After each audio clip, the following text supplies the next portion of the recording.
A quick check to ensure they have enough provisions, then these members of a women's cooperative set off on a 15-kilometer journey. The terrain in this part of Ivory Coast can be quite rough, especially during rainy season. But even swollen rivers can't stop the women. Upon arrival, they collect nuts from shea trees, which they'll turn into shea butter. It is used in cooking and cosmetics and sought after on the world market. But the women find scenes of devastation too, even though this is a protected forest. Farmers have cut down trees to plant fields or strip them to sell their bark. In traditional medicine, shea bark is used to treat malaria and stomach aches. But without bark, the trees dry out and die. Many of these women once sold tree barks too, but now shea nuts provide them with a more environmentally friendly source of income. Since we joined the cooperative, we've completely stopped cutting bark. We used to cut a lot. Sometimes we even hurt ourselves while removing it. And without their bark, the trees die. So now we do everything we can to protect the trees.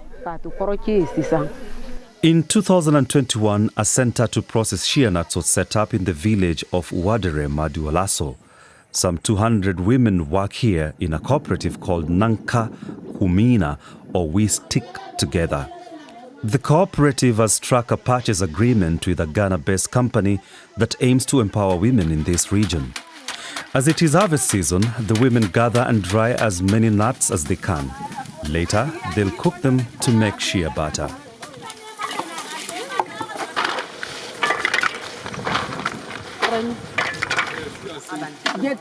The cooperative has been organic certified. Its processing facility cost around 60,000 euros, most of which came from the international donors, including the EU. Last year's entire production has been almost completely sold. All the women in the village are pleased. Before, we were always travelling right to the border with Liberia to sell tree bark. We had to leave our husbands and children behind. Now we can stay in the village with our families. We have work and our own money, so we're happy. The partner firm, Savannah Fruits Company, has a regional office to handle the cooperative's shea butter. International sales are going well thanks to the shea butter's organic certification.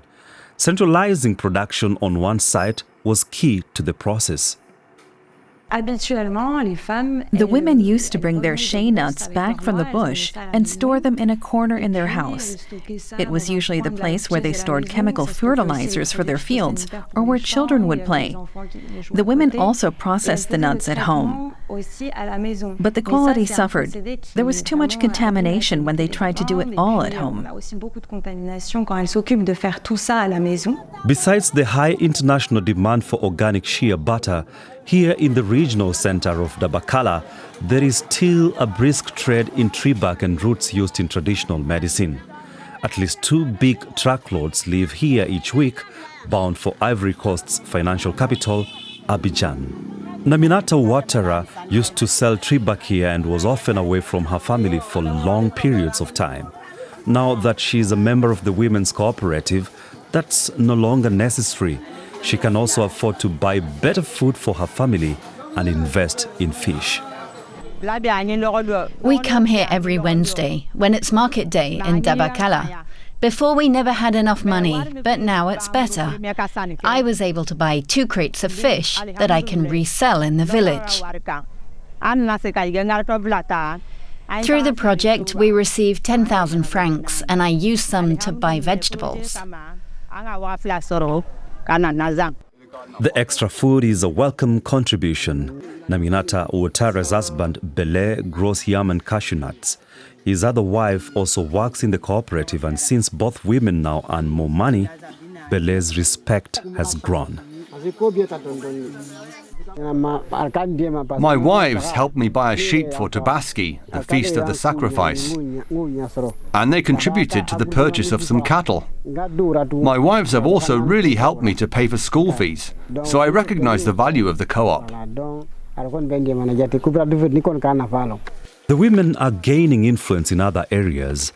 They often come across fields of yams and cashew nuts illegally planted by local men in their collecting zones. Now, the supervising NGO has allocated them a 30 square kilometer area which is off limits to anyone but the cooperative.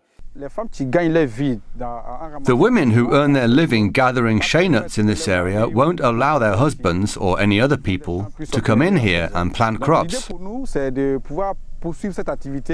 Our plan is to certify the largest possible area as a biodiversity zone. That will help us to more effectively protect this land and enable its restoration. The shea trees bring us respect, and in return, we protect them. Now the villagers respect us and value our work. It's work that not only protects the forest, but also helps women and their families. Proof that environmental protection can benefit everyone.